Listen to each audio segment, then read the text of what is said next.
Here's $1. Go buy another bucket of that well water, son. I'm counting on you."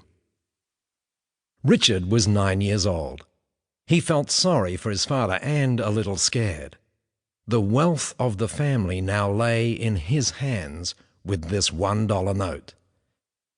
This dollar was the key to his family's wealth and his father's health.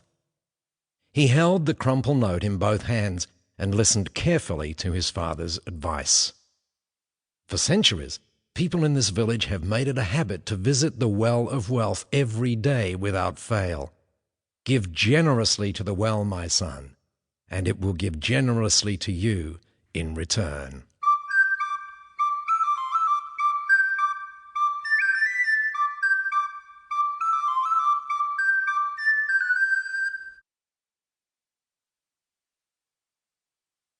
The Well.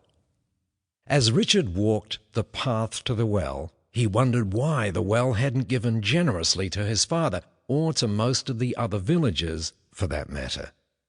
Many of them were in a worse financial state than poor Dad. Sure, they got a bucket of that well water every day without fail. But from what he could see, all they ever did was drink it dry. He didn't wonder for long, however, as he soon came upon a fork in the road. An old lady sat in a deck chair relaxing in the crisp spring air. She was holding a glass of chilled water. Richard stopped. "What can I do for you, young man?" she asked. "Could you please show me the path to wealth?" Richard asked a little too loudly, holding out his $1. "Well, well, well, you want to be wealthy. And when will you know when you get there?" Richard looked at the lady blankly. She smiled, and with a twinkle in her eye she added, "How hard are you willing to work to become wealthy?"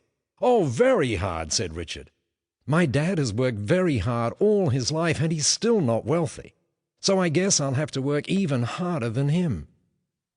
"Then you'll be wanting to take this path here," said the old lady. "Go look for the optometrist." Richard looked at the path. It was overgrown and uninviting compared to the other path, which was well paved and wide enough for an elephant. It reminded him of one of his father's favourite sayings: "A man on a straight road never got lost."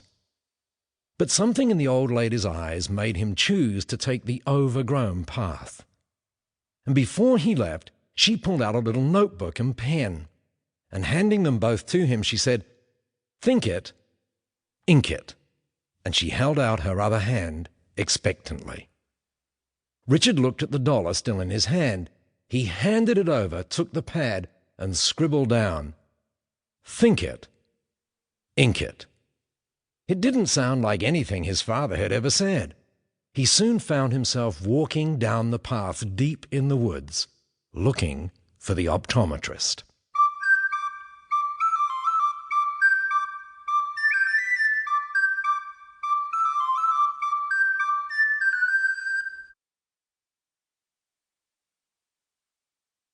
The optometrist. Soon Richard came across a house in the woods.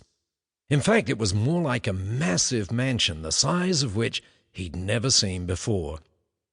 And from where he stood, he could see acres of manicured gardens, beautiful fountains, a fleet of sports cars, and what appeared to be a helipad on the roof, but he couldn't be sure about that last one.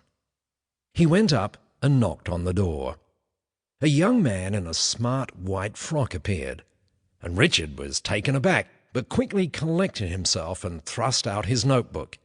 "You must be the optometrist the old lady sent me. I want to be wealthy." And the optometrist looked at Richard with amusement. "Well, well, well, how wealthy?" And Richard looked at the optometrist like he was an idiot. "Wealthy enough to be rich." "Oh, that's simple," said the optometrist. "Just ask better questions." And Richard thought about this for a while, and was about to tell the optometrist what his father thought of men in frocks, when he suddenly decided to heed the advice and ask a better question. "So, how wealthy are you?" asked Richard. "Well, I have enough income that I don't need to work," replied the optometrist. "I spend my time doing what I enjoy, and I..."